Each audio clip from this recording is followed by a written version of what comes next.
நண்பர்கள் அனைவருக்கும் வணக்கம். இன்னைக்கு நம்ம இந்த வீடியோல எஸ்பிஐ வங்கி வாடிக்கையாளர்களுக்கு புதிய அறிவிப்பு ஒன்று வெளியாகி இருக்கு. சோ அதை பத்தி தான் இப்ப நம்ம பார்க்க போறோம். இந்திய பொருளாதாரத்தில் பணவீக்கம் இலக்கு அளவை விட குறைவாக உள்ள காரணத்தினால் மீண்டும் இந்திய ரிசர்வ் வங்கியானது அதன் ரெப்போ வட்டி விகிதத்தை குறைத்துள்ளது. இதனைத் தொடர்ந்து பல்வேறு வங்கிகள் கடன்களுக்கான வட்டி விகிதத்தை குறைத்து வருகின்றன. அந்த வகையில் பாரத் ஸ்டேட் வங்கி ரிசர்வ் வங்கியின் சமீபத்திய 50 அடிப்படை புள்ளி ரெப்போ விகித குறைப்பிற்கு உடனடியாக பதிலளிக்கும் விதமாக தனது ரெப்போ இணைப்பு கடன் விகிதத்தை மாற்றியமைத்துள்ளது.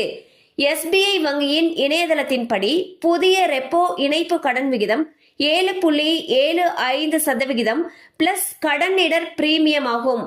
பழைய ரெப்போ இணைப்பு கடன் விகிதம் 8.25% பிளஸ் கடனிடர் பிரீமியம் என்பது குறிப்பிடத்தக்கது.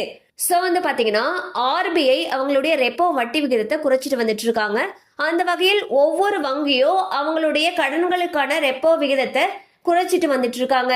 அந்த வகையில் எஸ்பிஐ பாத்தீங்கன்னா அவங்களுடைய ரெப்போ வட்டி விகிதத்தை இதுக்கு முன்னாடி 8.25 இருந்துச்சு. இந்த வட்டி விகிதமானது 50 அடிப்படை புள்ளிகள் குறைக்கப்பட்டு தற்பொழுது 7.75% இருக்கு. இதன் காரணமாக வீட்டு கடன் வாங்கி இருப்பவர்களுடைய கடன்களுக்கான வட்டி விகிதம் குறைக்கப்படும். கண்டிப்பா அந்த அப்டேட் உங்களுக்கு பயனுள்ளதா இருந்திருக்கும் நம்புறோம். மேலும் இது போல அப்டேட்ஸ் உங்களை உடனே ரீச் ஆகணும்னு நினைச்சீங்கன்னா நம்ம சேனலோடு தொடர்ந்து இணைந்திருங்கள். தேங்க்யூ ஃபார் வாட்சிங்.